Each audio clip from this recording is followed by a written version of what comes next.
Hey there, Alex Kidman here, and today I'm looking at this. It's a plug. And usually I don't review plugs because they're not very exciting. You plug them in, they get power. About the most exciting thing that happens is if they catch fire, which, spoiler, you don't want.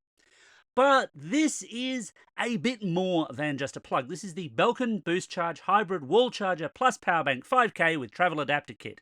And you think I'm saying that again, you're sorely mistaken. The idea here is that it's a hybrid between a wall plug, standard kind of thing, and a 5,000 milliamp hour portable battery.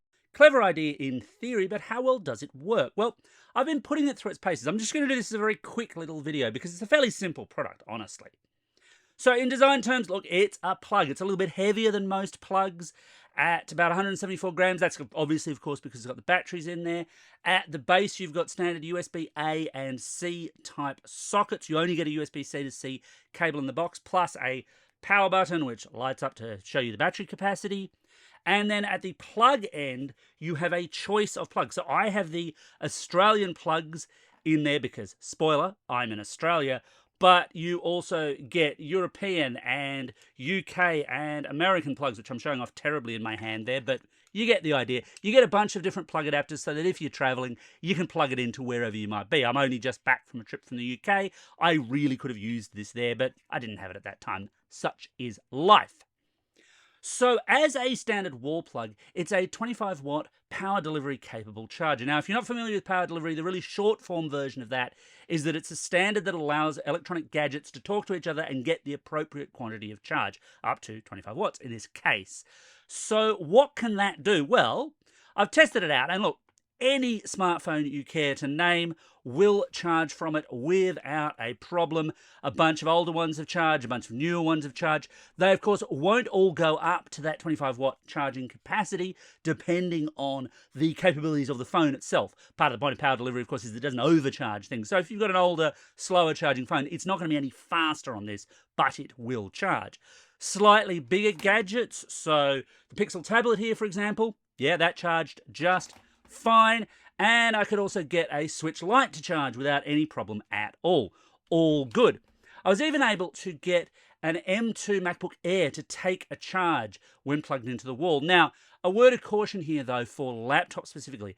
A lot of laptops that can take USB power will want more than the 25 watts than this delivers.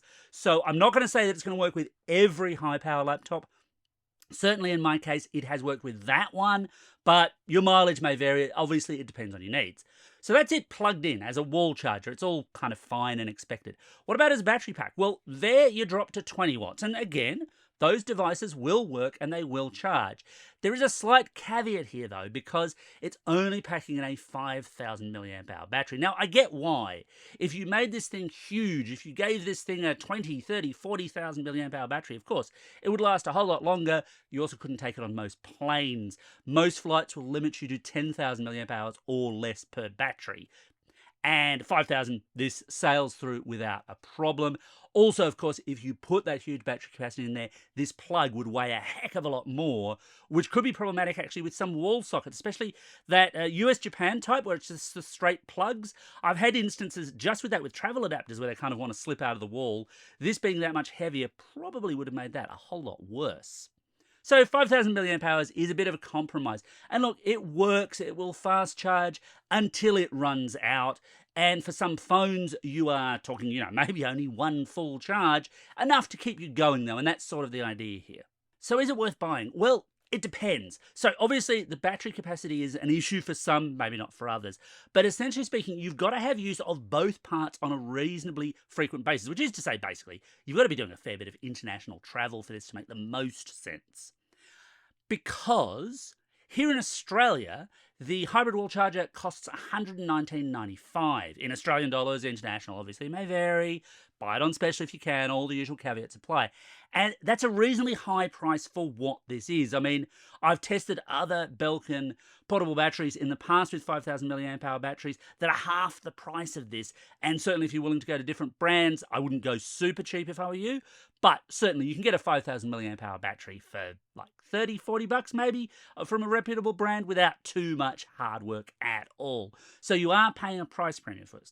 Now, I do really like it. I think it's a really clever, smart gadget. I can see myself getting an awful lot of use out of it, but that price point is one to consider because it is kind of high for what it is. Anyway, that's my quick take on the Belkin BoostCharge hybrid wall charger. What do you think? Anything you want to know? Let me know in the comments below, and as always, thanks for watching, and don't forget to hit like and subscribe.